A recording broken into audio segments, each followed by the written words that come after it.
इसमें टोटल प्रधानमंत्री आवास योजना में भी हमने जितने पैसे बक्सर जिला में दिए हैं वो सब मिलाकर अगर आप देखेंगे तो 796 करोड़ 51 लाख रुपए की सौगात कार्य के तौर पर बक्सर में प्रधानमंत्री आवास योजना हो, सम्राट अशोक कन्वेंशन हॉल हो, एसटीपी हो, जलापूर्ति हो, ये सब लेकर के इतनी भारी भरकम रकम जो है बक्सर की सौगात के लिए नगर विकास आवास देश के यशस्वी प्रधानमंत्री और बिहार के लोकप्रिय मुख्यमंत्री जी के नेतृत्व में बक्सर को दिया है।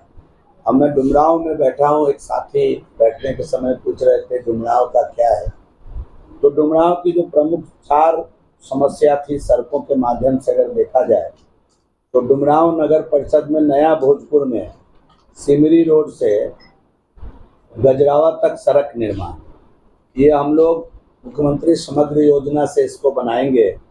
24-25 में ये स्वीकृत भी हो चुका है और इसका हम लोग निविदा भी कर चुके हैं।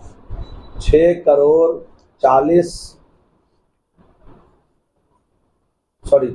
लाख 2 हज़ार की राशि से ये सड़क बनेगा।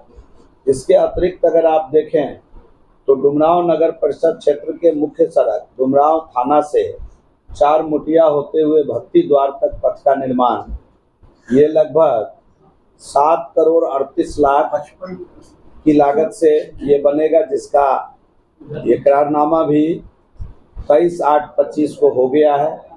इसके अतिरिक्त डुमरांव नगर परिषद क्षेत्र में नया भोजपुर के NH से लेकर के महावीर मंदिर तक सड़क का निर्माण भी हम लोग करने जा रहे हैं। तो ये लगभग 93 लाख 51 हज़ार की लागत से इस सड़क को भी बनाएंगे। इसके अतिरिक्त अगर देखा जाए तो डुमरांव नगर परिषद के मुख्य सड़क से सफाखाना रोड होते हुए नहर तक सड़क एवं नाला निर्माण, ये 1 करोड़ 39 लाख की लागत से इसको हम लोग करने वाले हैं।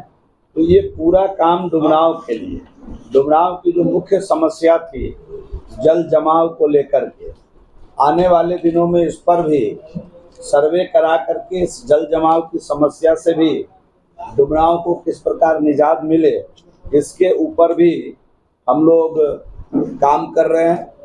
आने वाले दिनों में जल जमाव की जो मुख्य समस्या है इस पोर्शन में जहां हम लोग बैठे हुए हैं, उससे परमानेंट छुटकारा कैसे मिले, इसकी पूरी तैयारी विभाग ने की है। उसका DPR बन रहा है, नाला निर्माण ड्रेनेज सिस्टम का, और आने वाले दिनों में इससे भी मुक्ति मिलेगी। इसके अतिरिक्त मुझे बताते हुए प्रसन्नता हो रही है कि लगभग जितनी राशि का मैंने अभी शिलान्यास ये योजना डुमरांव के लिए सड़क के क्षेत्र में हमने बताया है, लगभग उतनी ही राशि की अन्य योजना भी यहाँ 25-26 जो अपना मुख्यमंत्री समग्र की योजना है। आज ही जिलाधिकारी से बात हुई है, जिलाधिकारी को हम लोगों ने इस योजना के निमित्त अध्यक्ष बनाया हुआ और विभाग जो प्रभारी मंत्री होते हैं उनके नेतृत्व में ये बैठक होकर जाएगी। हमको पूरा यकीन है, उम्मीद है कि इस महीने के लास्ट तक लगभग इतनी राशि और डुमरांव के विकास के लिए हम लोग सड़क नाला के क्षेत्र में या अन्य कार्यों में डुमरांव को देने वाले हैं। तो ये सब काम डुमरांव के लिए हम लोग कर रहे हैं। इसके अतिरिक्त 4 पोखरों का जीर्णोद्धार भारी भरकम रकम से यहाँ किया जा रहा है, जो आधुनिक तरीके से उसको तैयार किया जाएगा। हमने अपने सभी पदाधिकारियों को निर्देश दिया है कि एक अच्छा पार्क सिटीजन को टहलने के लिए शाम को सुबह को, आजकल जो मॉर्निंग वॉक में लोग निकलते हैं, इसलिए सुसज्जित एक बड़ा पार्क डुमरांव के अंदर होना चाहिए। आज पदाधिकारियों को भी, जिलाधिकारी को भी हमने इस संबंध में जमीन चिन्हित करने के लिए कहा है। तो आने वाले दिनों में एक बेहतरीन सुंदर पार्क भी यहाँ बनाएंगे। एक सामुदायिक भवन के तौर पर बड़ा हॉल, शादी विवाह अन्य फंक्शन के लिए नगर विकास आवास का एक बड़ा हॉल होगा जिसका नाम सम्राट अशोक कन्वेंशन हॉल होगा। उसकी भी तैयारी पूरी डुमरांव के लिए कर ली गई है। तो जितने प्रकार की नागरिक सुविधा है, चाहे वो जलापूर्ति के क्षेत्र में हो, चाहे वो सीवरेज के क्षेत्र में हो, चाहे सड़क का हो, चाहे नाला का हो, चाहे लाइट का हो, स्ट्रीट लाइट के लिए भी हमने स्पष्ट निर्देश दिया अधिकारी को कि जहाँ कहीं भी बल्ब खराब है या नया रोशनी नया लाइट लगाना है, उसकी भी तैयारी करके इस त्यौहार के पहले, दशहरा के पहले इसको हर हालत में दुरुस्त करें, इस प्रकार का जिम्मेदारी दिया गया है। कहीं बरसात के कारण परमानेंट वाटर लॉगिंग हो रहा है शहर के अंदर, उसको भी फिलहाल ड्रेन करके निकाल सकते हैं तो ठीक, नहीं तो सेक्शन करके उसको हम निकालें। इस प्रकार का निर्देश भी जिला अधिकारी समेत अपने जो एग्जीक्यूटिव ऑफिसर हैं, कार्यपालक पदाधिकारी हैं, आज की समीक्षा बैठक में उनको दिया गया है। साथ ही साथ प्रधानमंत्री आवास योजना के तहत जितने आवास यहाँ मिली है लोगों को, आपको बताते हुए प्रसन्नता हो रही है कि कुल मिलाकर अगर देखें तो डुमरांव नगर परिषद के अंदर जो स्वीकृत घरों की संख्या है वो 372, डुमरांव नगर परिषद फेज 1 में 372 और प्रथम फेज का ही द्वितीय चरण में 251 और साथ ही साथ तृतीय चरण में 118 और चौथे चरण में हम लोगों ने 469 घर स्वीकृत किया था। और अभी प्रधानमंत्री आवास शहरी आवास 2 के तहत डुमरांव में लगभग पौने 400 आवास, 297 प्लस 78। तो ये अगर आप देखेंगे तो पूरा 375 नए आवास द्वितीय चरण में हम लोगों ने यहाँ स्वीकृत किया है, जिसमें प्रथम किस्त जो है सभी को जा चुका है। जितने लाभुक हैं आवास के उनको प्रथम किस्त जा चुका है। और जो प्रधानमंत्री आवास योजना शहरी का पहला चरण था, जिसको 4 भाग में हम लोगों ने यहाँ पैसा दिया था, मुझे बताते हुए प्रसन्नता हो रही है कि 276 प्लस माने 276 प्लस 179 प्लस 67 प्लस 249, इसका अगर कुल योग अगर हम देखें तो इतने लोगों का आवास अभी पूरा हो चुका है, जो जिनका घर पूरा किया जा चुका है डुमरांव में। हमने स्पष्ट कहा है कि आने वाले दिनों में कोई भी गरीब आदमी जिसका मकान किसी कारण से नहीं आया होगा लिस्ट में, उसको भी हर हालत में उसका घर देने का काम नरेंद्र भाई मोदी जी के नेतृत्व में नगर विकास आवास बिहार की करेगी, माननीय मुख्यमंत्री जी के नेतृत्व में। उसको भी चिन्हित करके अगर कोई गरीब व्यक्ति छूट गया होगा तो उसको भी हम आवास देने का काम करेंगे।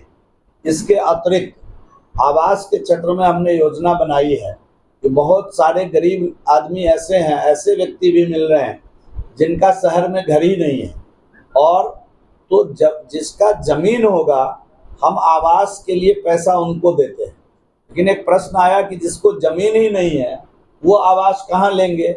तो संवेदनशील सरकार माननीय प्रधानमंत्री और मुख्यमंत्री जी के नेतृत्व में हम लोगों ने अभी निर्णय लिया है कि हम जमीन शहर में चिन्हित करके उस जमीन पर मल्टी स्टोरेज बिल्डिंग बना के सीधा मकान आवंटन करने का काम नगर परिषद के अंदर करेंगे, नगर निगम नगर परिषद में करेंगे।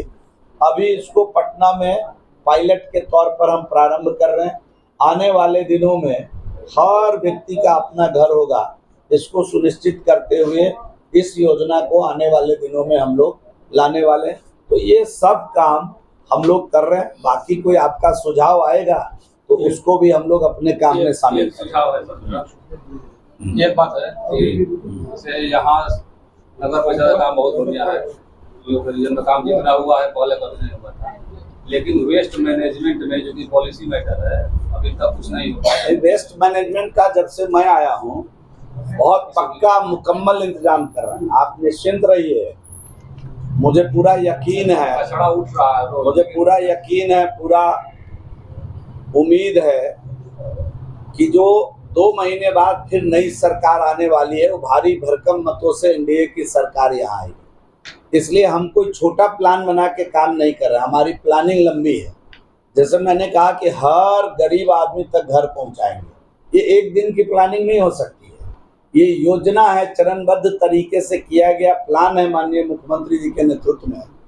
उसी प्रकार से लीगेसी वेस्ट का जो वेस्ट मैनेजमेंट करना है हमको, जो कहीं कूड़ा पड़ा है, कचरा पड़ा है, हम लोगों ने संकल्प लिया है कि अगले 6 से 9 महीने में बड़े से कहीं बिहार के अंदर कूड़े कचरे का पहाड़ आपको नहीं दिखेगा।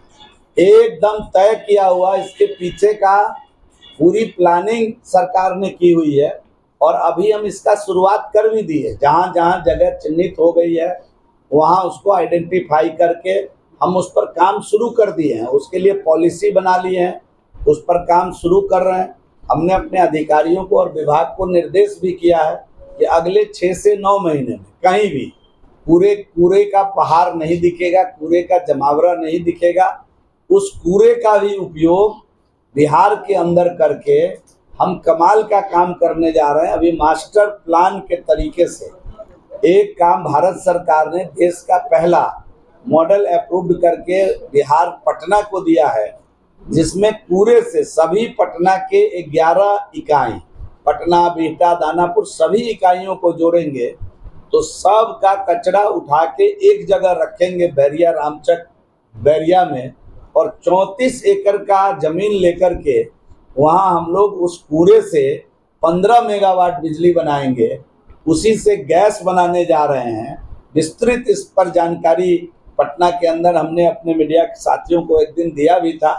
तो 15 मेगावाट गैस बनाएंगे, बिजली बनाएंगे, उसी से गैस भी बनाएंगे और साथ ही साथ कंपोजिट जो अपना खाद है वो भी बनाएंगे और जो वेस्ट बचेगा उसको लैंडफिल करने के लिए भी उसका उपयोग करेंगे। मतलब लगभग पूरा का पूरा जो कचरा होगा उसका समायोजन किस प्रकार उसका उपयोग करते हुए करेंगे, इसका एक रोल मॉडल पूरा तैयार हो गया है और भारत सरकार ने उसकी सहमति भी दे दी है। इतना ही नहीं, उसका 30% का जो राशि है भारत सरकार ने उसको देने की सहमति दे दी, 30% राशि भी उसमें दे दिया।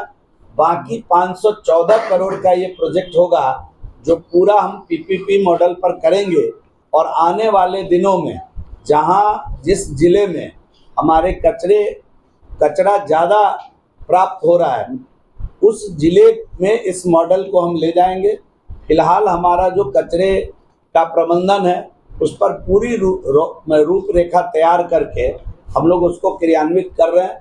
मैं इतना ज़रूर कह सकता हूं कि आने वाले दिनों में अगले 6 से 9 महीने में बिहार में कहीं कचरा यहाँ वहाँ जहाँ तहाँ डंप किया हुआ नहीं मिलेगा, ये मैं आपको आश्वस्त करना चाहता हूँ। डुमरांव में जाम की समस्या बहुत गंभीर है, पार्किंग भी नहीं है। डुमरांव में गाड़ियों की पार्किंग नहीं है, जिसकी वजह से जाम से प्रतिदिन लोगों को ये अधिकारी को यहाँ के जो मुख्य पार्षद हैं वो अगर जगह ढूंढ कर लाएंगे तो हम तो तैयार हैं उसको बनाने। हम तो अभी वेंडिंग जोन बनाने जा रहे हैं।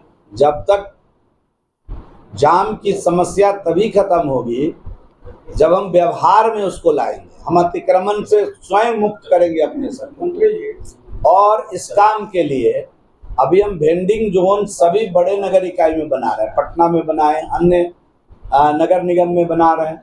जो ठेला लगाने वाले लोग हैं उनको स्पेशलाइज जगह हम चिन्हित करके दे रहे हैं, तो यत्र तत्र सड़क पर अतिक्रमण नहीं होगा।